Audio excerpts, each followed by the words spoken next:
Hello, everyone. My name is Emma Neely. I am the uh, education and events intern for Cutoff Studios. And this is my little brainchild that we've got.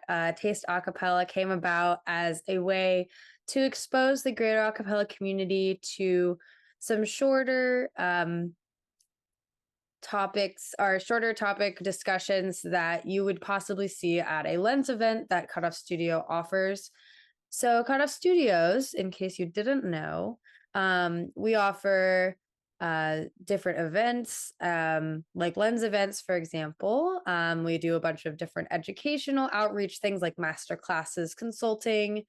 And we also have the other side of our studio, which is an audio production studio that Kyle heads. Kyle's in this call right now. Yes, hello, Kyle. So, if you're interested in working with us at all, please reach out. You can find our email on our website. Today, we'll be talking about arranging and building a concert set. And I'm very excited and very pleased to announce that Michael and Mitchell will be presenting to you today. They are two very knowledgeable individuals, and I'll let them or introduce themselves more, but please give it up for Michael and Mitchell. Well, hi everybody. As Emma was kind of saying, Taste Acapella is a new thing that Cutoff's trying to do to kind of get educational initiatives out a little more accessible. I'm sure a lot of you are familiar with maybe like Boss or Los Angeles Acapella Festival, which have cool educational opportunities. It's just if you don't live in LA or Boston or other places where they're near one, it's kind of hard to access. So this was kind of our way to work around that to get some access to people electronically, and the turnout is incredible. So this is really cool. And so specifically our topic today we're looking at is concert building and arranging. And so specifically with concert building, we'll talk about this a little bit more when we get to that portion, but we're looking at like set list for a concert, which I think the approaches that Mitchell and I talk about are a little different than the approaches you might take when talking about like a competition set for like ICCA or some other competition. But we'll talk about that in a little bit. But first, about me and Mitchell.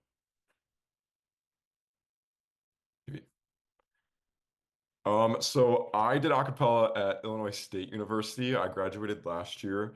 I was in a group called the Hangers, which was a mixed competitive group there. I was music director. I helped choreograph, arrange all that fun stuff, and got awards for arrangement and choreography at ICCA. And now currently, I still stay in the a cappella field through Cutoff. I'm also the educational coordinator for the Los Angeles A Cappella Festival. And then I help with a lot of other CASA stuff with the ABBAs and the CARAs and sometimes work with varsity vocals. Mitchell, I'll let you introduce yourself as well. Yeah, totally. Yeah, hi everyone. I'm Mitchell. I have been a part of two collegiate a cappella groups and a high school group.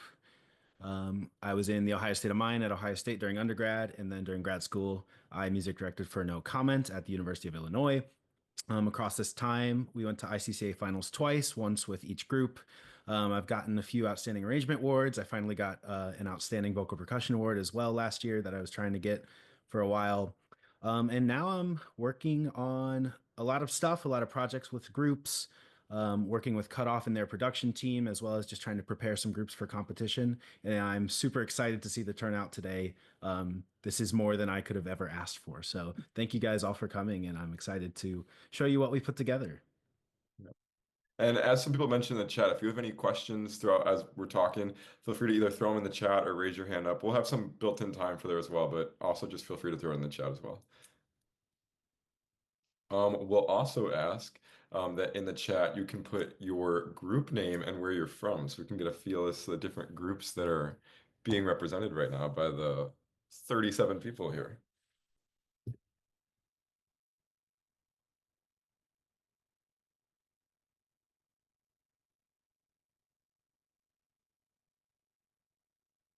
Awesome. Okay. So as you're getting those in, also we'll put a QR code as well as the form, and then I can also paste this in the chat. This is a little form just for you to kind of like a thank you for showing up to our call to fill out. So we have your contact info to put you in a giveaway to have some type of consultation depending on what you're looking for, maybe on an arrangement, on a competition set. Super flexible on what that may be, but we'll go ahead and put in all of the groups that are represented for a consultation to see who wins that. So as you're entering your names in the chat, feel free to also fill out this form so we can see if you get some prizes. We'll put that QR code at the end too, but why not do it now? Yeah, and I'll leave this up for a few more minutes, or Yeah, not minutes, yeah. but a little bit longer so you can get this, scan it, all of that. But this is a freaking awesome representation. I'm seeing Schools are people from crazy. Yes. all over the country. Every region, I think I've seen at least one. Awesome. This is awesome. Yeah. Cool. All right. Leave this up for a couple more seconds. Yeah. Visit this URL, scan this QR code, and then we will get started.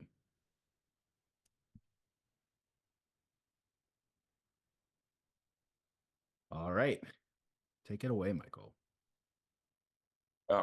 Okay, so Mitchell and I first started kind of joking about how especially in the arranging world and a cappella, there tends to be these artists that just surface as like the people to pick for a cappella that continuously year after year groups just love to do, like Ariana Grande, Yeba, Lizzie McAlpine especially. I feel like I've seen so many Lizzie McAlpine arrangements, and we'll talk about later, like sometimes those just fit a cappella better, but it's always just kind of fun every year, I feel like, to talk about the meme of what songs are reoccurring over and over again.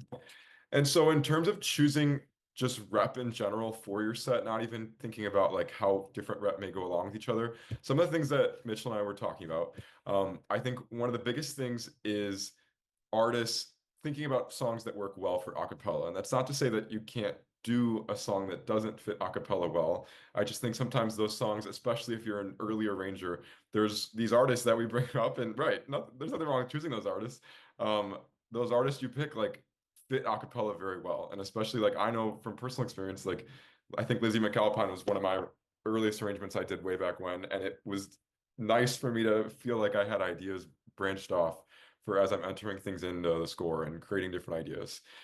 So definitely think about how those artists could fit, because I think especially again for a first time arranger and for a concert set where you're not trying to showcase maybe crazy elaborate means of creativity, it's okay to choose artists that fit a cappella well so you don't have to get fully out of the box.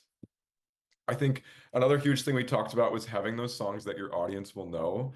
I know from my experience, my group sometimes wanted to choose all of these like underground artists that like fit a cappella very well, but then sometimes forgot about, we're like, oh, this is for like family and friends. Like we're putting on like a show for them. Like we should probably have a song that like they're gonna laugh at, or like maybe a song that they're gonna resonate with because it's a throwback. And so just make sure you're getting a variety of representation, that the people coming to your concert aren't coming because they're like obligated to go support their child and another concert. Like they're coming because they're hearing music and songs that like resonate with them in some way, maybe because of the way the song is in pop media or the way the song connects to an era. So something to that regard. And then finally, we talked about thinking about how many songs or people you want represented in a singular performance song. And so like duets, mashups, medleys, like I'm thinking like Glee. Like Glee like love to throw their mashups and medleys in there.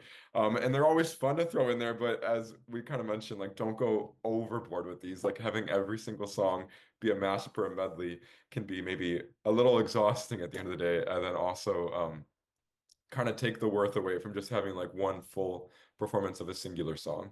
So these are just some ideas that we were kind of talking through, that when you're choosing rep individually, I think can be super important to kind of weigh out whether or not this be a song that I want ultimately in the set list. And then we also talked about then like what is the goal when assembling the actual concert list. And so I think when you're choosing your songs, like great, now we have like 9 songs that we want in our concert, but now it's kind of important to walk through the actual logistics. And depending on the group you're in, like maybe this is a conversation that happens between exec, maybe this is a conversation that happens between all of the members, or just like an MD decision. But these are some things that Mitchell and I's experience, having been in the MD role and having had these conversations, we're thinking about. So one is obviously variety. Like having the first half of your concert be all emotional ballads could be a little exhausting on the audience. So finding a way to kind of keep things consistently shaking up so that both the singers are engaged in a variety of ways emotionally and musically, but also the audience is engaged in a variety of ways, I think just kind of helps hit the points of making the singers happy and making the people who are watching happy. I think a huge thing we talked about that needs to be considered is where you're putting intermission. Mitchell and I talked about that we think this shouldn't be earlier than the halfway point. I think having it to where you are getting a little bit more than half of the rep in the first half makes it nice because then that second half afterwards won't feel as long. Like that's just kind of, I think, a traditional sense in musicals, and I know ICCA thinks about that when planning intermission. So in general, like it's nice to have a little bit more than half in that first half, just so that if people are exhausted for whatever reason, if it's late at night, then the second half feels like it went by a lot quicker after they had that little break. And how long your intermission scheduled, I think is something you should talk about as a group, depending on how long your concert is. I mean, if your concert's rep in total is only an hour, I don't think you need like a 35-minute intermission, but to choose his own. And then finally, like thinking about the different types of songs you're going to be having and how to represent those. So how do you want the concert to be opened, both first half and second half? And how do you want to leave the audience going into intermission and leaving the audience going into the end of the concert? Making sure, as we said, variety, like upbeat and slower songs are not necessarily like all merged in one half, and that there is that kind of musical variety happening. And then some other things to be thinking about that I think are minor and may depend what you're looking at, but a dramatic versus a casual song. So again, that kind of emotional tone that both the audience and the singers could be having. Major and minor is something I think really music theory wise to be thinking about, that I think ties into the emotional piece, but is important to be kind of representing just so that again, that set list is varying. And then if you are a mixed group, and even if you're not a mixed group, if you are a lower voice group, just thinking about like tenor solo versus bass solos, I think can help show the variety of the vocal range of just your ensemble, which can provide some coolness as an audience member. So these are just some things to be thinking about with your set list. I'm sure a lot of you who have been part of this process know it's not an easy one, but these are some things that Mitchell and I's experienced through a cappella are things that are going through our mind when we're trying to craft the perfect concert set list. Yeah, and I'm going to jump in because I got a question. I'm going to throw it in the chat. I got it via direct message, but um, because this is a partnership with the Association of South Asian Acapella Groups, we have a lot of groups represented from the South Asian circuit. And the question that was asked is a lot of the arrangements are mashups to include both a Western song and a South Asian song. And so, Michael, you can chime in on this as well. The question was, how would you recommend carrying this out and ensuring it doesn't get exhaustive? And I think kind of the big thing is variety that we talked about. An audience, especially in a competition setting, your goal is for them to not get bored at any point in time. So maybe change the way you approach these mashups. Kind of the classic a cappella mashup formula is do a verse and chorus of one song, do a verse and chorus of the other song, and then during the last part of it, kind of mash those up together and whatnot.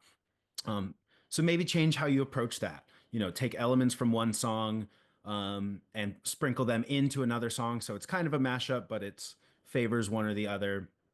There's a lot of things you can do, but I think the biggest thing, in my opinion, is make sure the audience isn't getting bored by changing things up and changing your formulas. I Michael, do you have think anything?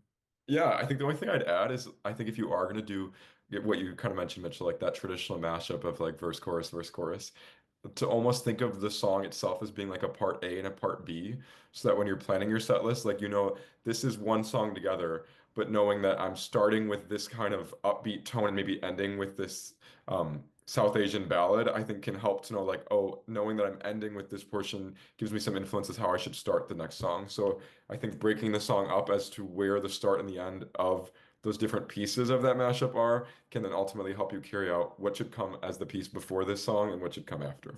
But super good question. Yeah, and definitely also just adding one more thing, the archetypes of these songs. Yeah. You know, obviously there are some pretty significant differences between Western and South Asian music, but there are things that they share, right? There are both upbeat and slower Western and South Asian songs. Same thing, major versus minors. I know there are other tonalities in South Asian music that I'm less familiar with, but upper voice solo versus lower voice solo. There's a lot of ways that you can create this variety. Great question, though. Absolutely. All right, so we're gonna jump into an activity. This is an interactive workshop. So I've listed out 9 songs here, and they're each kind of have their own vibe. I've put in some adjectives. This is modeled off a real set list that my group did. And what I want you to do is take the next 5 to 10 minutes on your own and kind of order these songs. Right now, they're ordered 1 through 9, but they're all jumbled up. So maybe create a list of what order you would do these songs in, and then also include an intermission somewhere in the middle using some of the principles we talked about. And I want to emphasize that there is no objectively right answer. I have an example answer on the next slide, but I'm sure we will get a bunch of different combinations. So, whether you do this on a piece of paper or just in your head. And also, we would love to see some answers in the chat once people start to get those together. But again, no right answer, no wrong answer. And we'll present our answer and kind of the logic behind that. So take a moment. I'll set a timer for a few minutes. And if you have any questions, feel free to pop them in the chat.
All right, it's been about 2 minutes. We'll give you another minute. And if you're not quite done, that's fine. Feel free to take a picture of this slide and work on it on your own. But it's nice to kind of practice something like this. So give you another 45-ish seconds.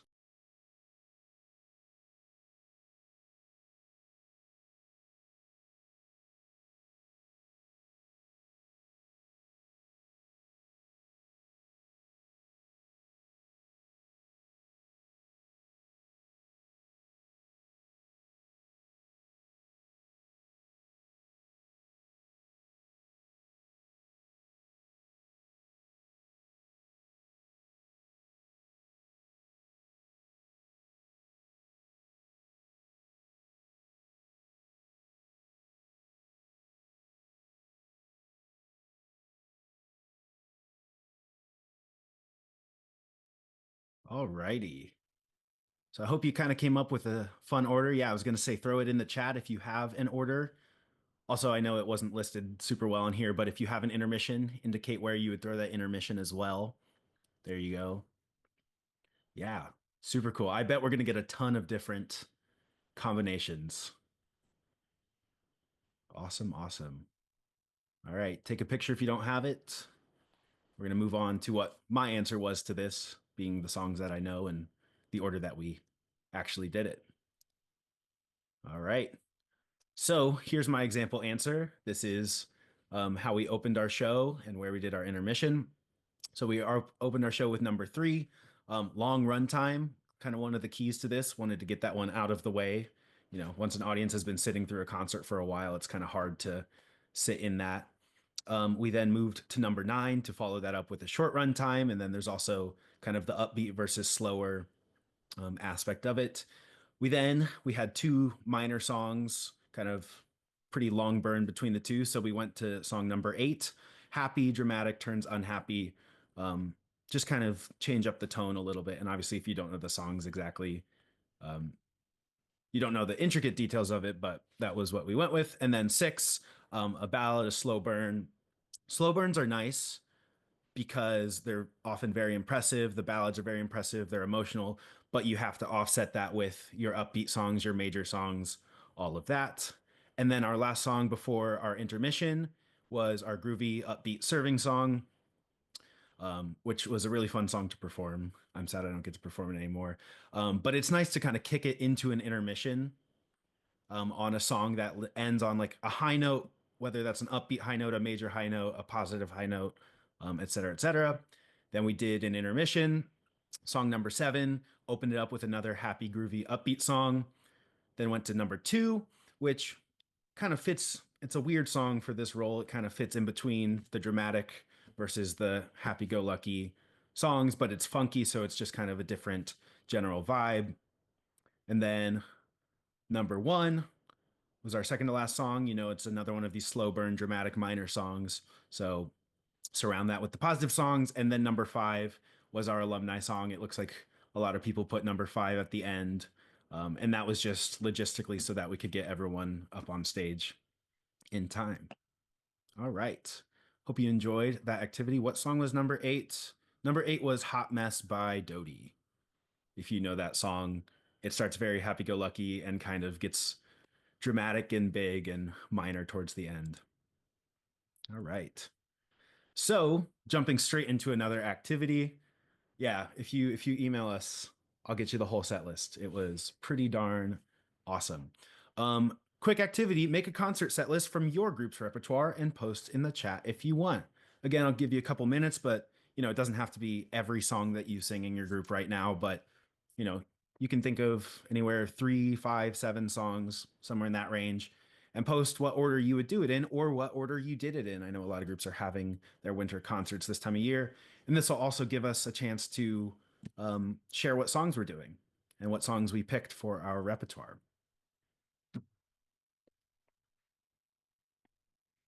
And I will actually grab that concert list real quick, and I can share what songs those were. Yeah, but I'm super excited to see what repertoire a lot of groups are choosing this year. So give this a couple minutes, I'll type mine.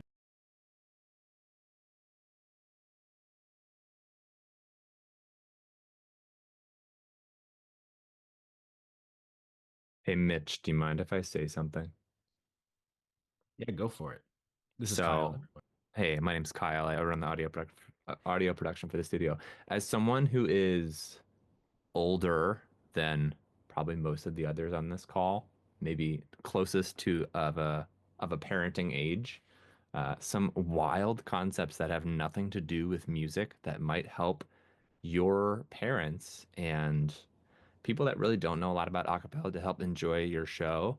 One, what a concept. What if you handed out bottles of water at the start of your show as they walked in, right? A case of water costs $4.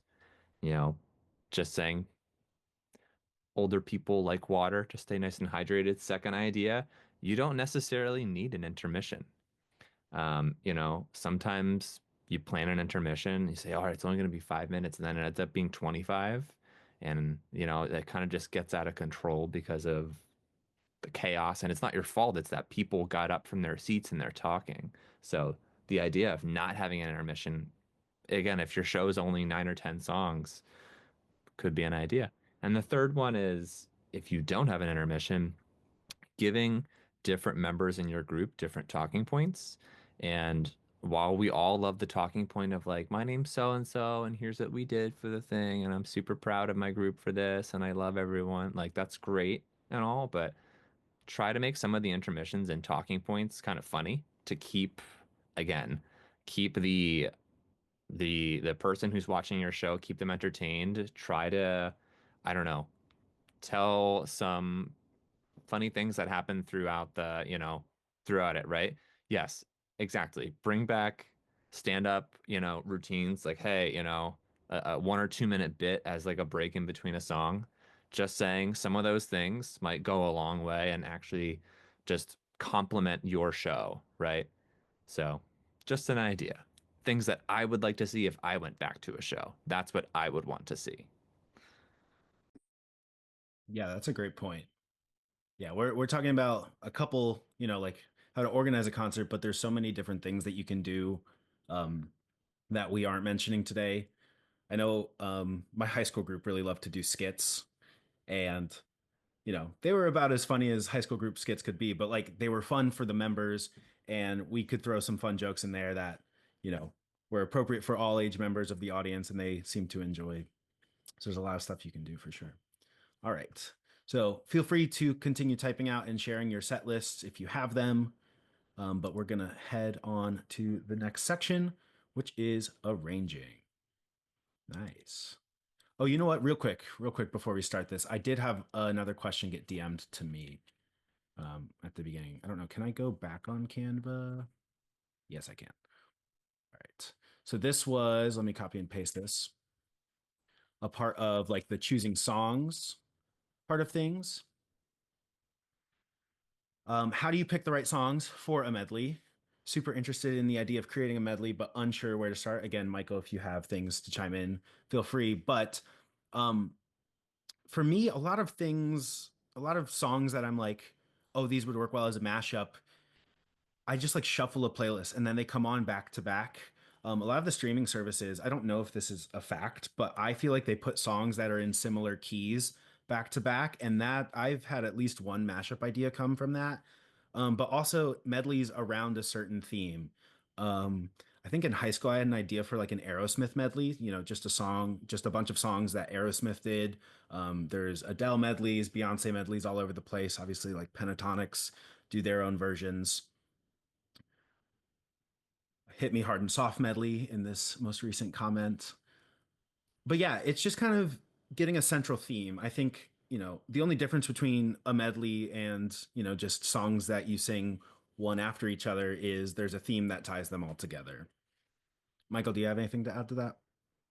Yeah, I feel like I was just gonna say like I agree. Like I feel like my experience with medleys is themes. Like you can also just do like cliche stuff. Like I think I've done a Glee medley. Like last year I arranged a Diamonds medley of like two songs called Diamonds. Like I think you can there's a lot of endless limits with it.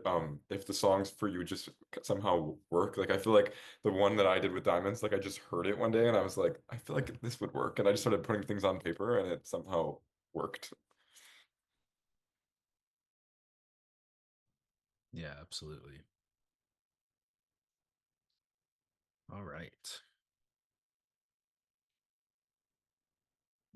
Michael, is this you or me? I forget. You can go if you want. I mean, I don't know. Oh, here's the slide numbers. I found them. Oh, yeah, yeah. Okay. All right. So, talking a little bit about the arranging side of things. Oh, and thank you for the question, by the way. If anyone else has questions, throw them in the chat or direct message me or Michael personally, and we'll answer them. So I'm sure we have all levels of arranging experience on this call, whether you've been doing it for 3 months or 3 years or 30 years. Kyle came out of the womb arranging songs. Not true. We wanted to throw a little bone to the people who have not had the experience and kind of been brought up in arranging for a super long time. So just getting an idea of some arranging software. There are two main types of arranging philosophies. There is the notation side and then like the audio DAW side, which I'll talk about in a sec. But for notation, just looking at the software, there's a bunch of different options. My number one recommendation is MuseScore. It is free, it is open source, it has a bunch of plugins. And within the past year or two, they overhauled the design to modernize it a ton, make it much more intuitive and easy to use. And for the purposes of acapella, there's not really much it can't do. I haven't found anything that I was trying to do, at least in this latest version, that I couldn't do. I've even seen some arrangements that have done like crazy things with like the measures that I have no idea how they did it, um, which is super cool. There are alternatives to that, especially if you're someone who is going to go into some sort of musical profession and wants to spend money on a more powerful notation software. Sibelius and Dorico, I think is how you say it, or Dorico, I don't really know. They're both $99. Sibelius is a yearly subscription for that price. Finale, you can no longer get. Rest in peace if you used Finale. But in my experience, MuseScore is kind of similar to Finale, and it's free. And both of those softwares, the paid softwares, do have more capability, but obviously you have to pay the cost. And I personally would only recommend that for very experienced composers who expect to make some money from their arrangements or expect to put enough hours into it to justify that price tag, especially Sibelius being a yearly recurring subscription. And the other side of it, yes, Rachel, Flat.io. There are a couple others I didn't mention just because I don't know a ton about them. But if you have another one other than the three I just mentioned, feel free to throw it in the chat. Yeah, noteflight.com, I used a little bit. That's nice because it's kind of like a Google Drive where you can collaborate at the same time with people on arrangements. I have been begging MuseScore to add that for years, but it's really hard and I don't think they will.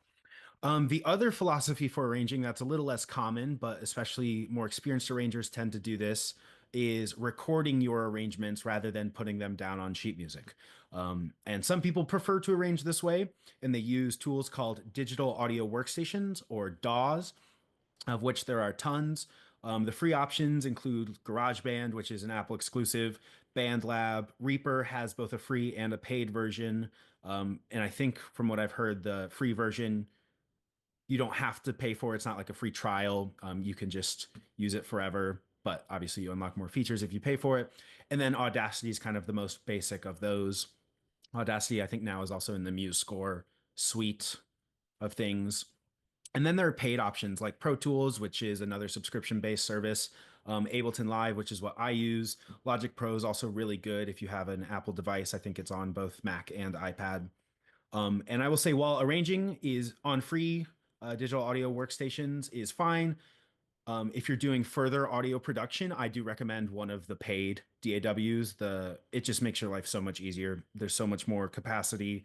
Some of them limit like the number of tracks you can record, all that. So if you really want to get into this, I would recommend paying for it. And it's also a great way to test arranging concepts that you notate in the real world. So something I do when I arrange, especially if I'm not sure about a part, is I will take my arrangement and I will sing all those parts into a DAW and kind of mess around with that and see if there are any parts that don't work. Or a lot of times it helps me catch stuff that I thought would work but doesn't work quite as well, whether it's where a rest is placed or how a section builds, something like that. So those are kind of the two sides to that coin. All right, Michael, I believe you are talking about this one. Yeah, so something I'll shout out real quick. One of our fellow coworkers, Sophie, is not with us, but she helped us kind of put together some ideas that she was also thinking about arranging. And I don't know if she put together, Mitchell, correct me if I'm wrong, did she put together this visual? I think, yeah, right? Yeah, I don't know if she put it together, if she found it, but she definitely provided it to us. Right. So I think it's a really good way of kind of thinking about from an arrangement, what are the things you hear maybe the most coming from an outsider perspective towards the least. I think this can kind of help you when thinking about from an audience perspective, what are they hearing, but then also like especially as you are maybe thinking about competition and things like that. Like, what are those things that a nitpicky judge or like someone like with really, really good ears, like they like maybe your mom or dad might not hear, but something that they might be hearing. And so you can kind of see the list of things from all the way of our solo, like obviously the part that is like most audibly heard, like the mic is usually up, to, like that is the part that's getting the attention visually, vocally, to even all the way down to the syllables. Like we have a lot of different acapella classics, like do, dim, the sustained notes that may be more held out on ooh or ah. And then again, we kind of have these things in the middle that I think vary a lot in terms of how much they're heard, depending on how much you want it to be heard in the arrangement. So, like for example, harmonies and rhythm, I think are something that are heard a lot more notably, like when you are taking off of the solo. Like if there's a portion, I think of some iconic arrangement where like I don't know, I'm trying to think of one. Like I'm thinking of like Opportune's arrangement of like Where Have You Been? Like there are some like iconic moments where the solo steps back and then you bring forward like the rhythm section. And so just some things to be thinking about in your arrangement because I think while the thing I really like about this visual is that we highlight the word typically to showcase like this is what typically happens, but it's not the way that every arrangement needs to be structured. And so you can have instances where maybe the harmonies are surfaced more because there is no solo and there is no VP or bass on a certain song.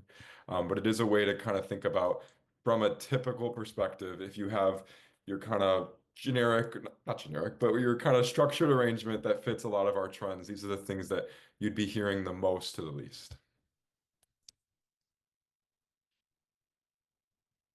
And so then we kind of wanted to ask people, and I'll underline the word subjectively because we're gonna eventually come back to like objectively.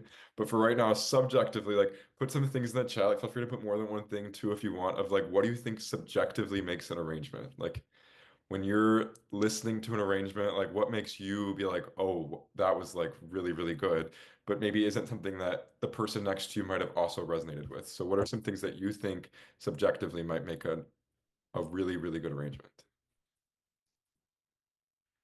The desire to listen to it again. I agree, Kyle. Yeah, we all have those arrangements that we hear the first time and then we're like, I can't stop listening to this. Ooh, variety. I 1000% agree. Yeah, absolutely. Same answer, both of those. Yeah, the sustained and rhythmic lines, I really like those textures. Yeah. Uniqueness. Extended harmonies for sure. Yes, Alyssa. The Sega group get into it. Like you can tell visually when a group buys into an arrangement that it is, even if there's things going wrong musically, which sometimes happens. Like I help with the I Just Hate competition and Peace and Love. Sometimes there are things musically that are going wrong in a performance, but if they are visually sold into it, it is just so much. I could be swayed by the arrangement instantly. So I 100% agree. Yeah, reharmonizing. Absolutely. Yeah. I love reharms. Especially if I like know the original song and it just like pops out and I'm like, ooh, oh, that was a good choice. A different perspective on a song. I agree. Ooh. Yeah. My high school group did like a slow version of whatever that killer song is. When We Were Young, I think is what it's called. Yeah. I think we got it from a college group, but it was super fun, like hearing that difference. Groove of the bass. Yes. I'm a bass lover. I love writing awesome bass lines. For sure. And yeah, absolutely. I love it. Space to breathe. That is underestimated. I agree, Kyle. Yeah. Kyle's our production head at Cutoff Studios, and he knows so much about production. And what he can tell you is a lot of the things that work well for good productions also work well for good live performances and arrangements.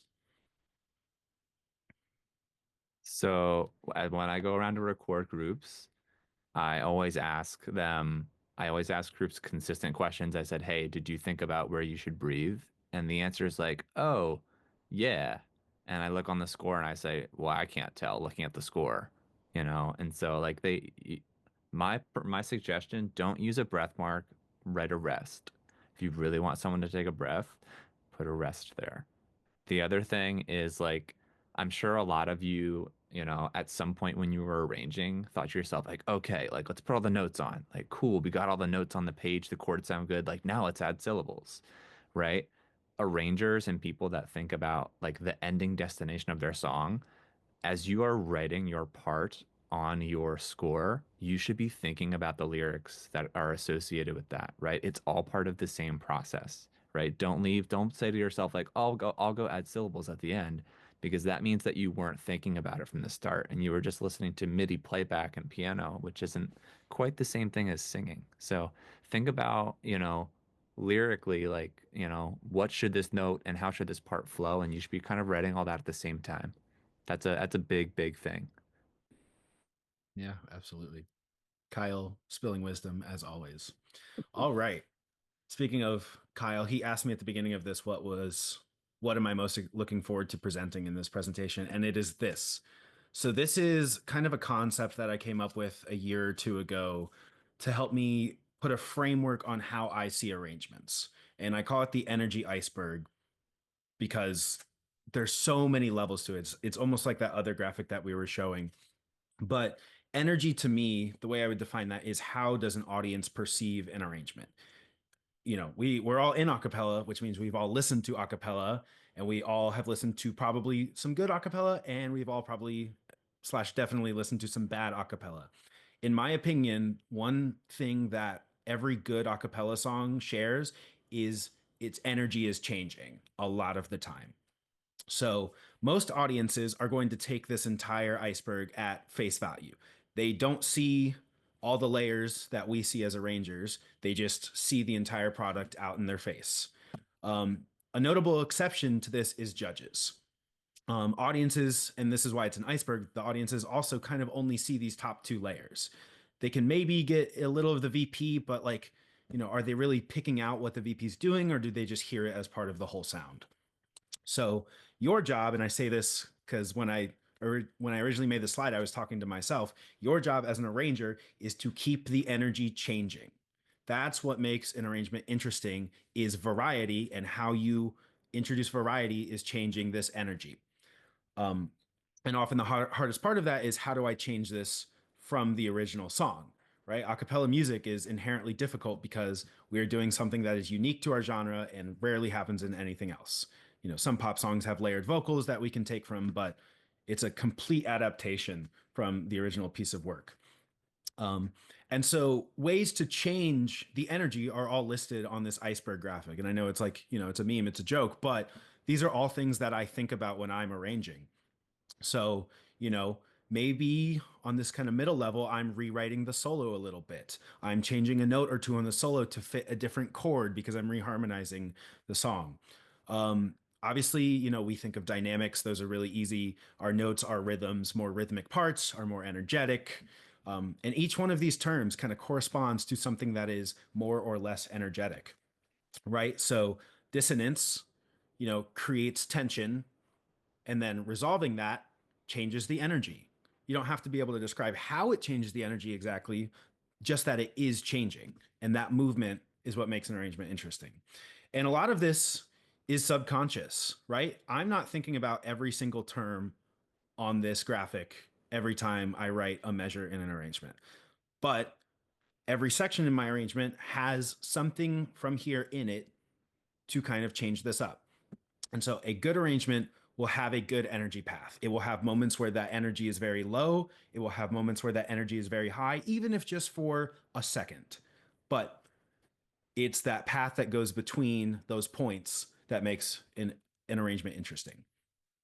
So this graphic is a little intimidating, but I picked, a 4-measure piece of something that I arranged, and I wanted to find an example of everything in it, and I was able to do so. And there's probably a lot more, but you still need to be able to read the graphic. But like, I'm choosing notes, I'm choosing interesting rhythmic parts. I have dynamic variation. I have different consonants. Vocal percussion is not notated, but my vocal percussion for this kind of contributed to the energy movement. A nice leading bass line, a nice staggered rhythm. All of this goes into an arrangement. And again, I want to emphasize that I wasn't thinking about that when I was writing these lines, but because it's a good arrangement, it uses everything on this iceberg to contribute to its goal. And your intention is the overall thing that you kind of get from that, right? And this isn't something that you just pick up an arrangement and you're able to do. It takes time to build these concepts. Yes, always thinking about intention. But yeah, this is one of my favorite philosophies to think about arranging through. It also, I originally described it as like an umbrella, where like the energy umbrella, but I think the iceberg makes a little more sense because of the layers to how deep you can go into an arrangement.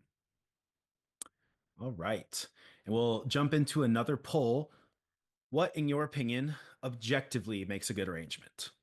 We talked about what subjectively makes a good arrangement, the energy, and then all the answers, the awesome answers you guys put in the chat.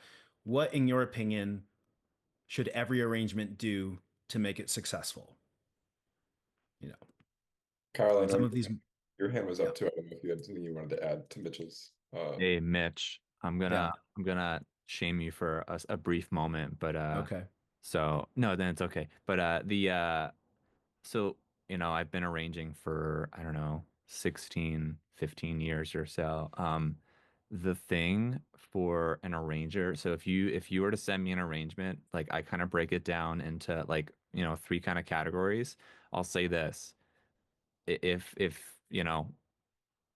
I think that if you don't have the vocal percussion of your song notated, to me, you are not at the advanced arranging level. And that is my opinion. And that is a hot take.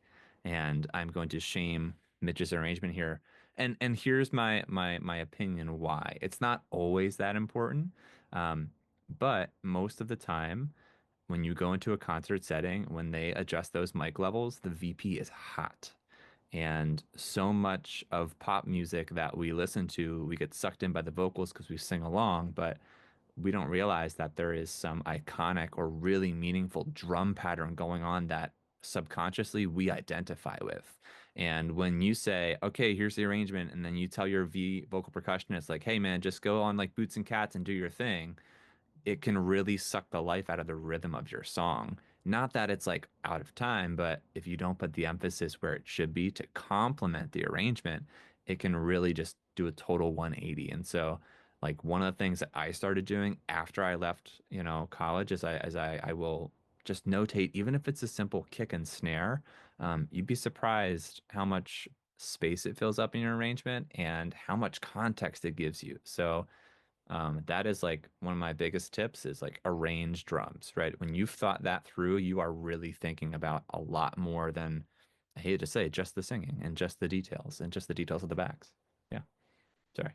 Yeah, no, Kyle, you're absolutely right. And I do write VP parts, and I think I did actually write a VP part for this. I just didn't print it because I was the VP, so I didn't necessarily need to. But yeah, Totally fine. in the arrangements I give to other groups that I've been writing, I do write them VP parts and I do print them because it's really important. And again, it's towards the top of the iceberg for a reason. Got a quick question. How do you write a VP part to a score? I use I think it's the 5-piece drum kit on Muse Score, and I just assign everything to a single voice part. I kind of have a system that I've been using for a while. But yeah, I use drum kits in my notation software.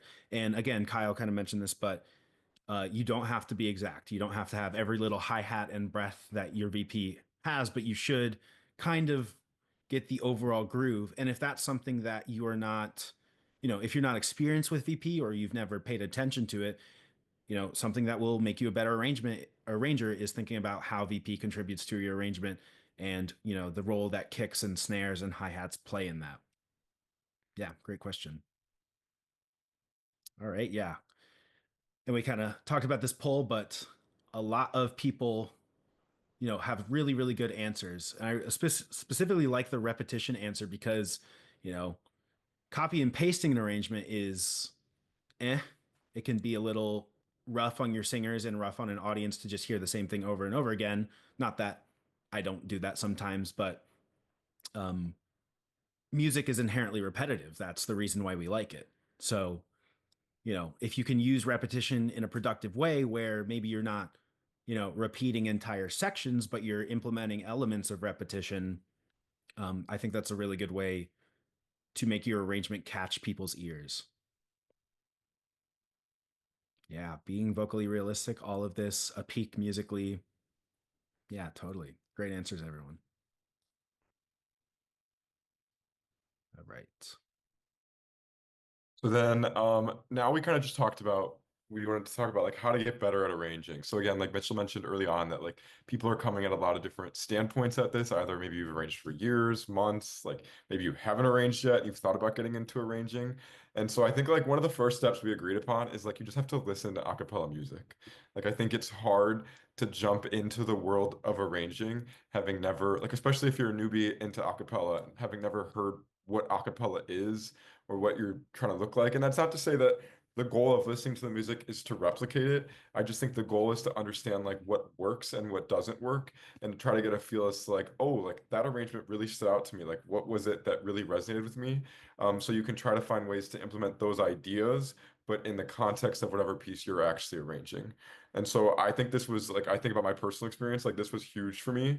I feel like I listened to a cappella music for like a year before I jumped into my first arrangement, and it gave me some more ideas going into it, because arranging was definitely not on the bucket list years ago when it first started, and here we are. I think also thinking about then like what are the purposes, like Mitchell mentioned, of the different groups, background vocals, bass, VP, solo, especially when you're listening to those songs. What are those things you're thinking about, that again just like kind of really stand out as you're listening to that music? Because I think this is an easy way to kind of get your foot in the door, is just by literally being exposed to the world of a cappella. beyond that, then I think it goes into knowing your specific song well. So Mitchell and I both talked about, like, before we dive into like an arrangement, the song, I've talked to a lot of arrangers about this at festivals and conferences, whatever. Like listening to the song on repeat helps a lot. Like I don't think you can go sit at your computer, open up your score, having never listened to the song that a client or your group wants you to arrange. Like you need to listen to it for a while.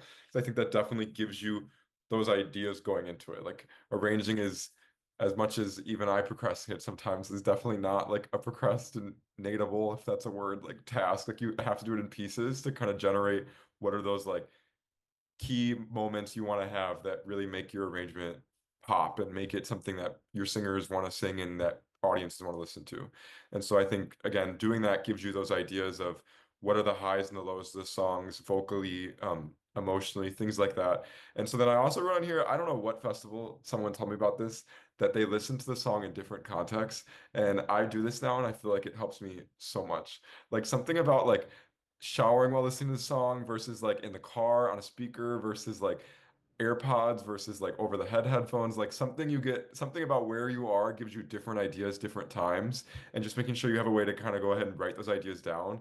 But I think in terms of the instrumentals and the bass lines and the solo, something about how you're listening to it changes what you pick up every single time. And so I don't know why, who told me that at what festival, but it has been a game changer. Um, for me to like think about how to arrange. And so then I think finally then our last step we said is obviously just to practice. Um I think a lot of people are like very, if you haven't arranged before, are very timid to get into arranging, but it's something like it's a piece of like a form of art, and just like any form of art, like it has to be bad before it gets good, and so you just have to practice to get into it. And I think going along with this, like something I was thinking about, I feel like, I mean, considering how many people are on this call, like there are a lot of arrangers, and I feel like it can be very intimidating and very real to have imposter syndrome as an arranger when you start comparing and you're like, oh, like Stay Away by Shams, like my arrangement sounds nothing like that. Well, all right, let's.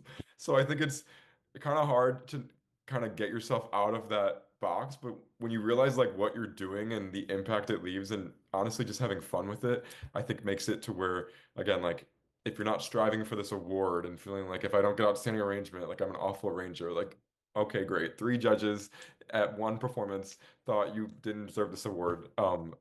That does not make you an awful arranger. And so I think just knowing that confidence, I think adds a key part because I feel like people practice and then constantly get compare themselves and get let down and it leads them to getting out of arranging. But trying to find that source of like internal drive to arrange and what your motive is, I feel like helps you a lot. Just push through even the worst arrangements. Because my first arrangement, I can't even listen to anymore because it was trash, but it gets better. Kyle. Hey, so just because you arrange a song and take it to your group doesn't mean it's final. Um, like as most artists do, they write a rough draft, they write a version one. If you're a new arranger, you're probably going to put some things on paper that don't sound that great. And so what you can do is take the arrangement to the group and you'll sing through it and say, hey, you know what, everyone, thank you for learning this. I'm going to take this back and I'm going to make it better, especially if it's an arrangement that you're doing for something like a competition. It's okay to take things and then do revisions, make them simpler, make them easier. A lot of things that, again, like Michael and Mitch have said, like the things that make you good at arranging are doing an arrangement and then seeing where the pitfalls are, and you learn from your own mistakes. So don't be afraid to revise arrangements and revisit them. There's no shame in that. In fact, I think it's a really great practice of just self-discipline and awareness of what works and what doesn't. I think that's great. Yeah, I agree. I Yeah. mean, like I've had experiences giving arrangements to my group, like as a bass, writing soprano lines that were not feasible. And I was like, your score didn't make the note red, so I just assumed you could hit it. Like it was still black. So I was like, I just assumed it was in your range. And so there's a lot of humbling moments, but I mean, arranging doesn't have to be an isolated process. Like I feel like some of my best arrangements too have come out of like working with someone of a different voice part who humbles me when they're like, yeah, there's no way an alto can hit that part. And I'm like, oh, okay, thank you. So I agree. Being flexible to feedback is huge with arranging. Yeah, definitely. I also want to say, and we didn't put this in because I didn't think of it till just now, but like my earliest arrangements are literal transcriptions of pentatonics. They just are. And you know what? They're still available online. And you know what? So what? They've amassed like 15,000 views over the last like 10 years just because people want their free pentatonics arrangements. Like that's how I learned a lot of my principles of arranging, both like using my notation software and like seeing how voices are distributed. Granted, most a cappella groups, especially in college, aren't pentatonics, but like it's just a good way to learn the fundamentals of it. So that's always a good strategy.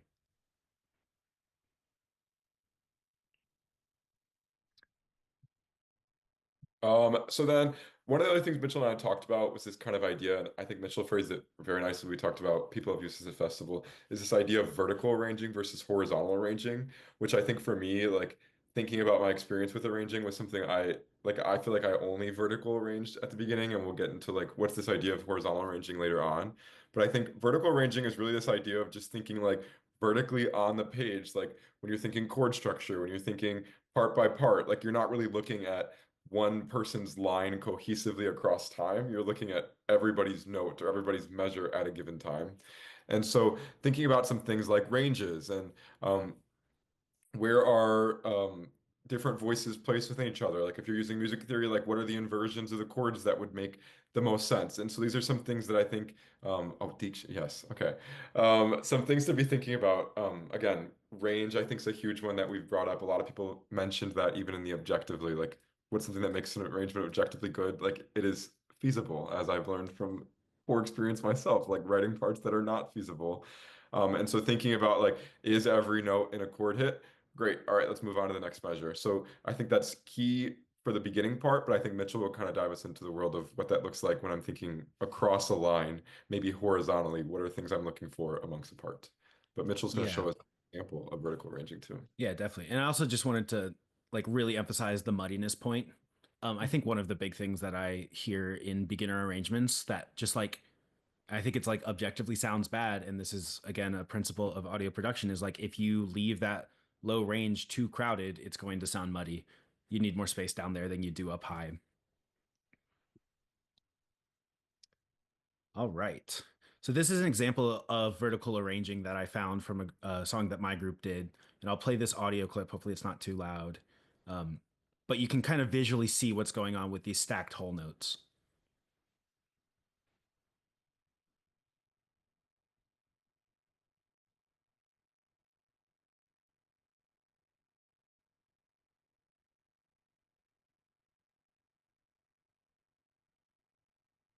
Mitchell, we are not getting audio right now.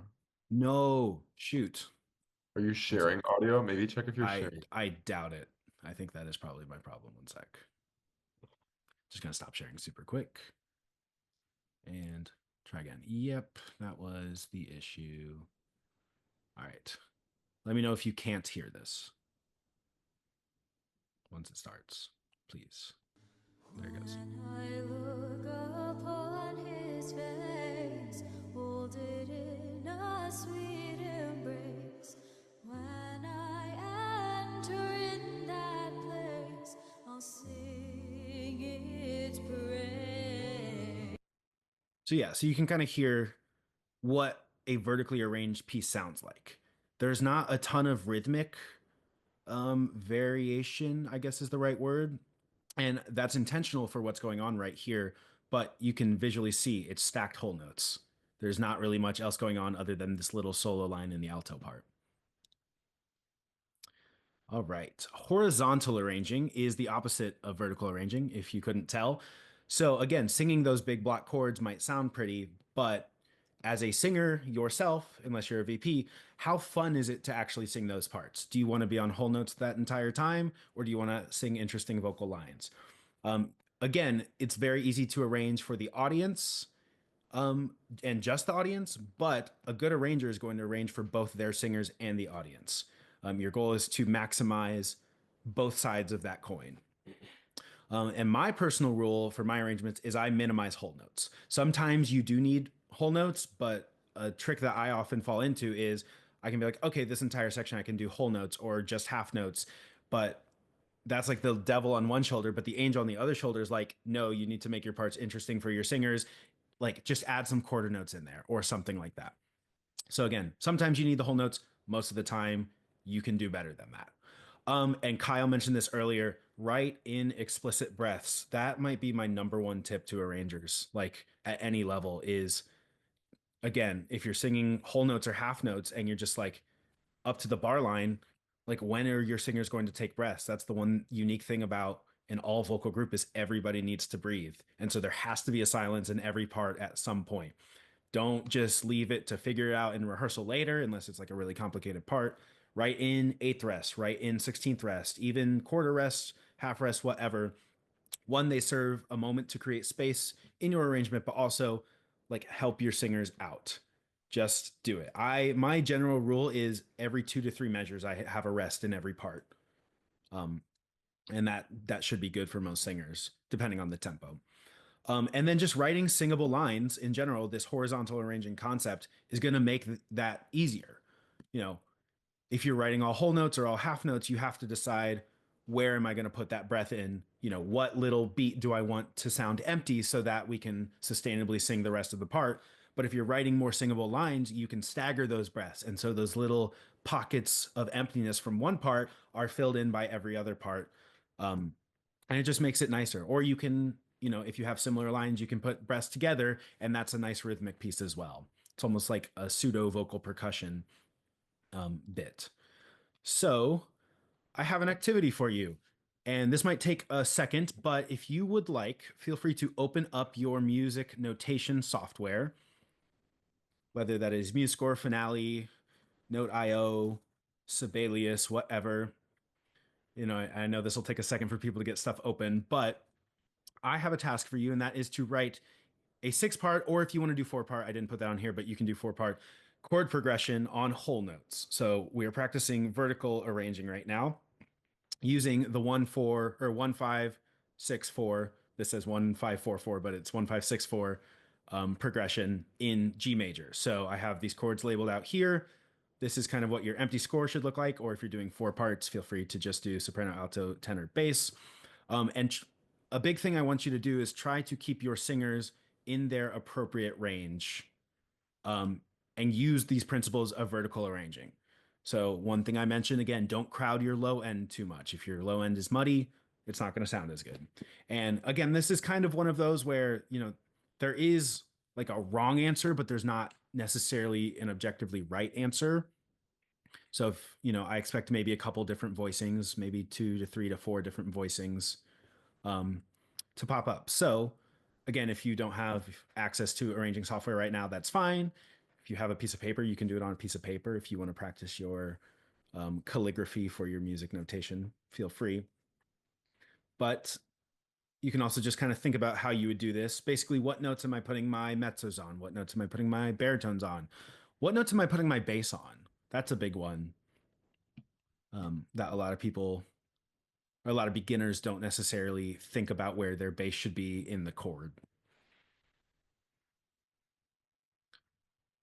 So yeah, take a few seconds, a few minutes, just notate whatever makes sense to you.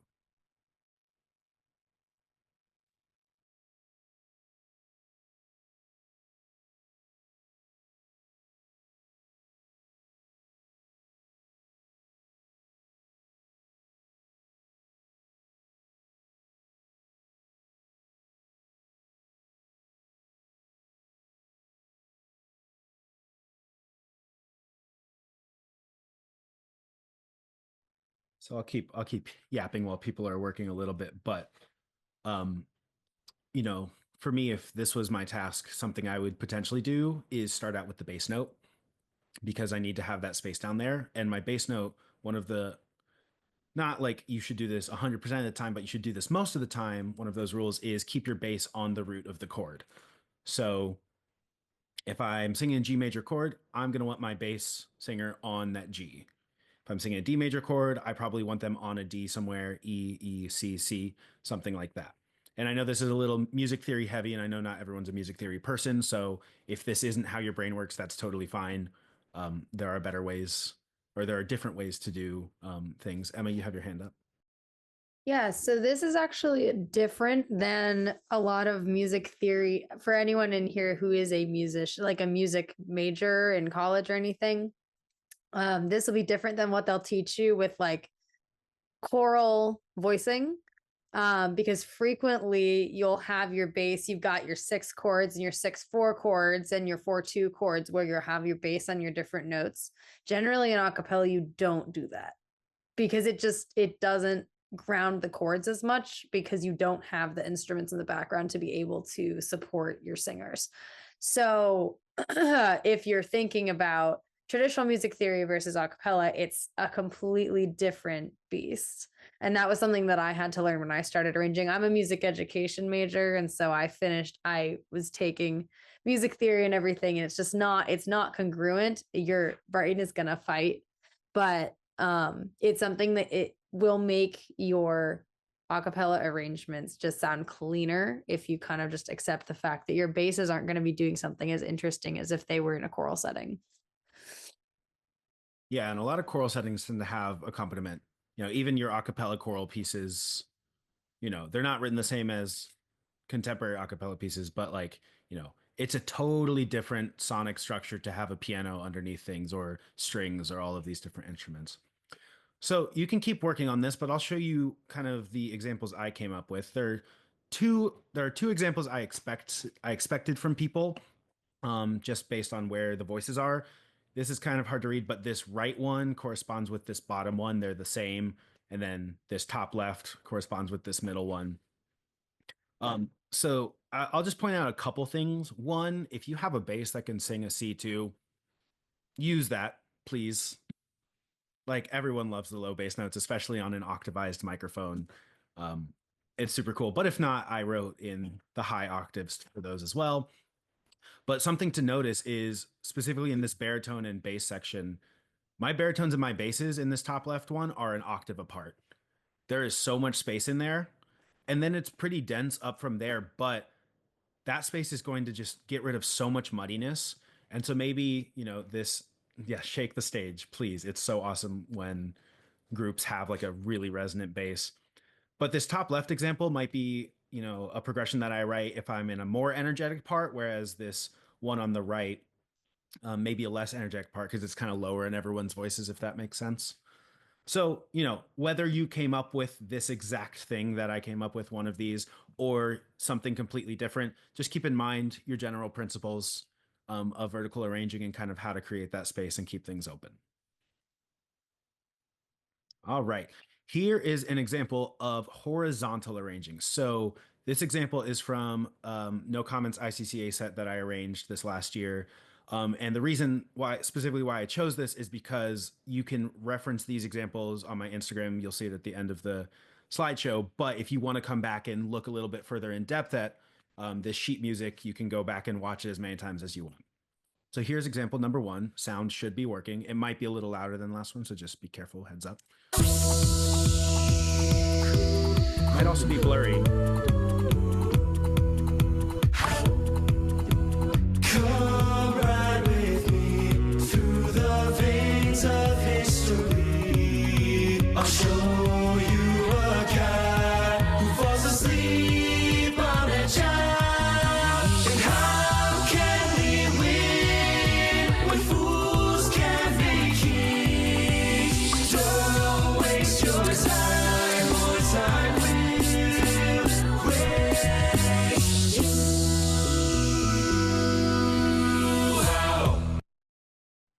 All right, so sorry for the blurriness on that. But again, if you want to reference that later, it's all on my Instagram, this exact video with this sheet music. But you could kind of see the different weaving parts in and out of each other. There's a lot of that horizontal arranging components, but also the vertical as well.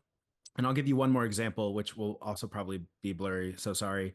Something that I want you to watch. This is definitely a much more vertical example, but look at the bass line and kind of look into the individual parts. You can already see on this thumbnail, there are, rhythmic parts in here to kind of create some contrast between the less rhythmic parts. So this is just one more example for horizontal arranging concepts. Darkness always finds you. Either way,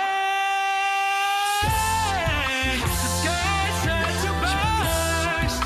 The golden rush, the color of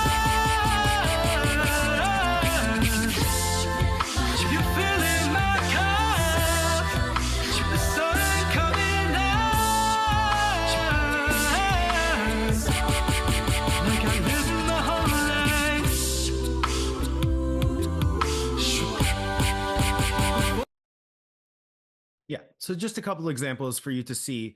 That one specifically, like there are those very open parts that are arranged like that intentionally that use almost entirely vertical arranging. It's all about the space in between the parts rather than what the individual lines that the singers are singing. But it goes back and forth, and there's no hard and fast rule about what you should and shouldn't do. Again, arranging's its own unique style. So this is kind of our last activity, and I will, we're kind of getting close to the end of our window. I think we were scheduled for an hour and a half, so about 15 minutes before that. But if you participated in our vertical arranging exercise, now try to adapt that into a horizontal arranging pattern. So you have all these whole notes, take them and kind of add some half notes and quarter and maybe even some eighth notes in there to voice lead. You create little pockets of dissonance in there. And it'll sound pretty cool. And again, this is one that I expect everyone to do something completely different on. There's no right answer. So feel free to work on that, and I'll hang out on the call, but I'll also go on to this last slide. That's all we have for you guys today. The turnout for this was unbelievable. I think our goal was like 25 people, and I saw the participant count, in the mid 40s, which was super, super awesome. So thank you guys all for attending. Thank you to the Association for South Asian Acapella for partnering with us on this. Thank you to Emma for her organization stuff. If you did not sign up for our little prize giveaway, the exact details are TBD, but we're giving out some like arranging critiques, some free consultations with Cutoff Studios members. Feel free to either visit this link or scan this QR code. Cutoff has an Instagram. Michael and myself also have Instagrams that are listed on here, as well as our emails if there's anything you want from that. But this was super awesome. I'm so happy that everyone showed up. Michael, if you have anything to say, feel free. It's just so cool. This was like the turnout is just crazy to me. And yeah, my Instagram, just a fair warning, my Instagram is private, but that is only because I'm a high school teacher and my students will stalk me. So if you request to follow me, I will gladly accept and follow you back as long as I see you are not one of my students. But just don't be like Cutoff Studios is in my bio, so you'll know it's me. Yeah. I see Andrew has his hand raised. If you'd like to ask a question, go for it. Yeah, thank you for all the information. My question is kind of a tangent about like an ICCA set idea, but it's to take like a spoken word. I see like sometimes people will create this kind of story arc idea. What are like maybe your thoughts on that, and like maybe pros or cons, or like take like any insight would be great. Michael, you should talk about this because you guys had spoken word, I'm pretty sure. Yeah, I'll speak on this only because the past 2 years when I was for my ICCA set, like all 3 years I was in the group, I pushed our group to do like a themed set. And especially the past 2 years, there was like a narrative or like a message that was trying to be sent. I think the pro of doing it is I think it gives your group like this desire of like having a motivation of what you're trying to portray. Like I think that's cool for like our group to come together behind this message to be like, let's like all this is where our energy's going. Like in this song, like if this is the like so for example, 2 years ago our set was about like what happens when you go to sleep. So we had like a song that was about like dreaming and then a song that was about like nightmares. And so it was very fun, like when I choreographed that set to give like emotional aesthetics to be like you should look like delusional right now versus like you should be like happy and like skipping around the stage. I think from an audience and a judge perspective, like one thing it does is having been in judges' rooms and having worked with varsity vocals, like 10 groups is overwhelming. Like it is the amount of times, unfortunately, judges get to the room and they're like, which group was that again that did that cool? And they don't know, like, because there's so many. So I think having those moments, like maybe a theme or an aesthetic can help separate you. But I also like to counter that, like went to Amanda Newman's ICC Slay session at Boss like 2 years ago, and she said the exact opposite. She's like, themes like the judges don't pick up on, like they don't notice. So I think like for me then my counter to that was it gives your group a buy-in. So if it helps your group buy into what you're doing beyond just a competition, I feel like it's cool to be like, even if we get no awards tonight, like we did this thing that no one else did, and that's pretty damn cool. So I feel like that buy-in alone is cool, but don't feel like you have to do it. I've had Yeah. fun with it though. I love themes. For sure. Yeah. And I think spoken word, Ella just said it can be polarizing. I think there are just some judges that hear spoken word and are like, why the heck are they doing spoken word? Like, this isn't a poetry slam. But like again, in my personal opinion, I'm pretty indifferent about it. I've heard sets with spoken word that I love, and I've heard sets with spoken word that don't come across well at all. Um, and yeah, we will find a way to distribute this recording. Grace, thank you for the question. But yeah, echoing what Michael said, my group has had a loose theme, not as tied together as Michael's group's theme, but we've had themes through our sets, and I think it's a very good idea to keep a connection, keep a thread flowing through all 10 minutes or however long your competition is of your set. But the spoken word, if that's something that helps you communicate that theme, if that's something that your group can hold on to and that you think you can do in a way that the judges will hold on to and set you apart from other groups, I think it's not a bad idea. Absolutely. Yeah. Thank you for the question. Thank you. Others have questions. Yeah. Feel free to throw them in the chat or raise your hand or honestly just unmute, and I'll hang out here for a little bit if anyone has more specific questions. Still really enjoy Alice's comment about spoken word being polarizing. She's so accurate. Like that's so accurate. What are some of the trends in ICCA themes that you've seen? What do they have in common? Are you talking about like kind of what we were just talking about with like, the threads, the concepts? Or are you talking more about like the objective, like what do the good sets do that other sets don't? Katie. Oh, But great question. Also, hi, Katie. good follow-up question. Yeah. Because I do have an answer for both. It sounds like there is desire to hear both answers. So I guess I'll start with the subjective themes. I think if you look at pop music is what most groups do, at least in ICCA. And when they have themes around pop music, they have the themes of pop music. It's like relationship things, love story arcs, so on and so forth. And so you can extract a theme out of that and it will be successful, but also that's kind of the generic theme. If you're looking for something to go a little bit more unique, like away from that. Last year, our theme was kind of like heaven and hell, ascension, like redemption arcs, things like that. Kyle wants to see a yacht rock set. There's a reason why they don't let Kyle judge competitions. But yeah, that's kind of like the subjective themes. Michael, do you have stuff? I agree. I feel like love, like again, like when I was new to themes, like my first year in the group, I proposed because my group had never done themes before. I proposed we did love to just like dip our feet toes in the water. And then when I emailed judges afterwards, I was like, "So what you think about our theme?" They're like, "What theme?" Like those were just four like pop songs. So I was like, "Ooh, you're so right." So I feel like if your goal is to get judges or at any way to people interpret, like would probably have to do something that deviates like really smack people in the face to be like, oh, like I'm really understanding now. These songs are all about like this very narrow topic. Okay. But even then it is still difficult. But yeah, Love's like definitely the like pop favorite. Yeah. And I guess talking about then the themes of successful sets. What do successful groups do that maybe other groups aren't doing? I'll just throw one out. We had a term, or I heard a term called the bathroom break. If you have a moment in your set that is like longer than 30 seconds that the audience can ignore, like even if you think it's the most important part of the set, if the audience's interpretation of that is why have they been quiet for so long, like avoid the bathroom breaks. And that's kind of the energy idea. Have variation. Don't give the audience a chance to disengage. Yeah. And then also, I think another one's look up moments, I guess, is one I've heard where how it was described to me is typically during your last song, if you're doing 3 songs or 4 songs or whatever, those judges, and Michael has been a judge, they are scribbling away. They are writing their notes. They are trying to get everything they can onto paper.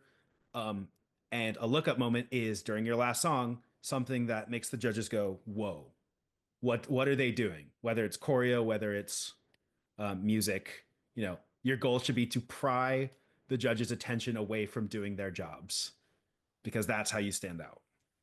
I agree. Like I just was working on judging something and it is so difficult the amount of notes you're writing to these groups to do anything besides writing and listening that like if you're gonna have like I think someone described me once like your choreo and I know this is not a session about choreo. I could rant about choreo, but this is not choreo. But Yeah. like your choreo, like your visual moments should be planned to go with your arrangement of like when are your biggest moments in the music that like, oh, like a crescendo is happening. I should look up like, oh, this cool visual thing's happening. That's awesome. To kind of like play to your arrangement to know like, oh, this is a big moment musically, which means the judges are probably looking up. So I should probably have like a big moment visually. I was gonna say too that Amanda Newman and I, director of Varsity Vocals, and Emily Flanders, I love her, have talked about how like a very popular theme recently in groups have been like really morbid and sad themes, which like Mhm. is very hard on judges. Like the judges go into the judges room and they are like not happy if your set is about like I don't know. There's just been some groups, nothing against those groups, but just like very dark sets. And Amanda Newman and I have talked about how she would like love to see more sets of like just all upbeat, fun songs. Like they're just nothing in the script says you like have to have like a tragic ballad in your set. And there's some great examples of sets that have gone to finals before that are just like the judges leave. I feel like Mitchell, IHSA semifinal champion last year was a great example. Like I feel like their set was just like fun. Like I remember Yeah. the audience sounds like I'm having a great time listening to the set right now, and I feel like that rubbed off on the judges a lot because of it. Yeah, absolutely. I didn't expect them to win, and I think they won because I partially because of that. I agree. Yeah, definitely. A couple other questions to answer. And I'll answer the first one. Would you say that clothing choice has a play in how a set is portrayed? Do you think it could help or hurt a set? So, my group, No Comment, last year, we collaborated with the Fashion Network on our campus to create very unique outfits. Um, and I think it plays less into how your set is perceived in the moment, as long as it's not like physically getting in your way, obviously. But when, Michael and I have both been in judges' rooms, Ella has been in judges' rooms, she's in the chat. Um, when judges are ranking their subjective favorite groups, the natural human bias is to rank the groups that you remember higher. So if your clothing choice is something that, the judges can be like, oh, they were the purple group. I think Euphoria, your guys' colors are like pink, purple, blue. Like, if you can stand out from everyone else, rather than just doing like black with red accents, which is, I'm guilty. That's me calling myself out. But like, you know, I don't think that it's the biggest choice that you can make, but I don't think it's something that you shouldn't consider for sure. But also like, there is such thing as going too far, and some people might think you look cheesy. So it's kind of that risk reward. I think I know from like a judging standpoint, like Emily will make clear in judges' rooms, as do all the producers, that like there is nowhere on the rubric that clothing should like for an equity reasons, like clothing should never be considered in the rubric. Like if a group were to show up in like sweatpants and sweatshirts, like they should be judged just as fairly for their choreo and vocals as any other group. But I agree with Mitchell that indirectly there are places in the rubric where it's getting assessed.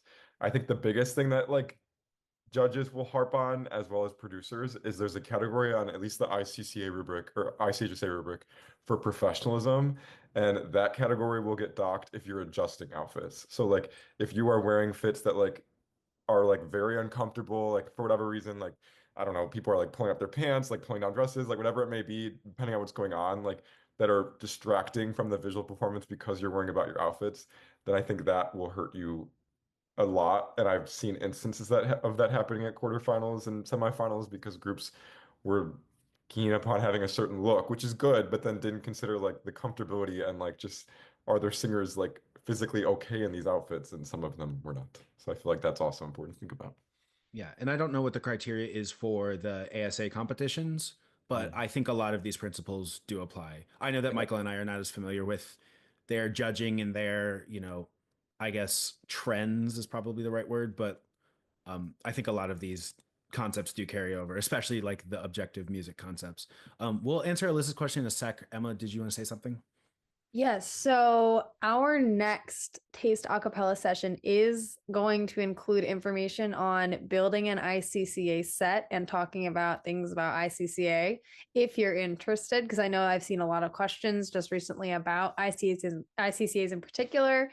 So if you're interested, there will be more information coming out about that later. It's on January 12th. It's the last of the Taste Acapella workshops for this year. So just so you know, there would be a more dedicated space to ask those questions later as well. Yeah, great point. All right, Alyssa had a question. Do arranging processes change for competition versus arranging for non-competition? Michael, would you like to take this one, start this one?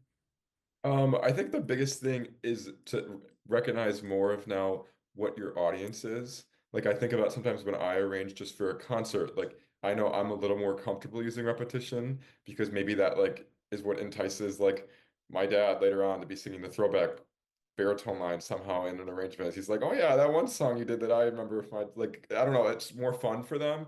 But I know in competition, like I know sometimes repetition of the exact same line from having judged can be dangerous because I'm like getting a little tired out after hearing 10 groups. And I'm like, let's hear something a little more initiative wise. So I think there is a mentality, but I also think it's worth mentioning that like arranging for competition, like is a game to a sense. Like there's a rubric, like you're trying to score points in a rubric. And Amanda and I have talked about this, that I don't think groups recognize that like the rubric you're getting scored on is on Varsity Vocals website. If you're competing in ICCA, I'm sure any competition boss, like all those anything has those rubrics that are usually public to where like you should acknowledge like is our group doing sufficient in this category in the arrangement? No, then let's up this. So I think knowing like there's guidelines to where you're trying to perform well helps me a lot more when thinking about competition arrangements to know like did I hit A, B, C, D, and E? Yeah. Rachel. I just wanted to pop on. Hi, everybody. My name is Rachel. I also work for the studio. I just wanted to pop on really quickly and expand on Michael's point a little bit too on the difference. Like sometimes for even either just like also just without even competitions versus non-competition, what kind of gig you're doing. I mean, my group always had, and I always made sure to have songs that were just so easy to learn. Like, your newbie could pick it up in one rehearsal. And so also thinking about that when you're arranging to have kind of for your whole entire set, for your whole group, are there easy songs or are they all like kind of intensive to learn? They don't all have to be crazy. Some of them can be easy and fun. Yeah. I'll also add to this answer in general. The way I like visualize it is like a mountain range, whereas like a normal standard concert arrangement, 3 to 4 minutes. Imagine it like, one or two small peaks and then one big peak.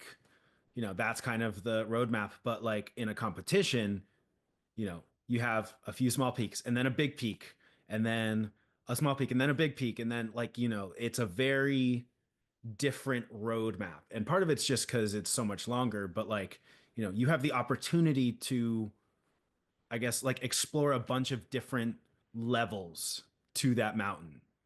And how you do that is very up to you. And then there's also the idea of now, I don't know how long the ASA competition time limit is. I think it might be 15 minutes, but I might be wrong. I know the ICCA and ICHSA is 10 minutes.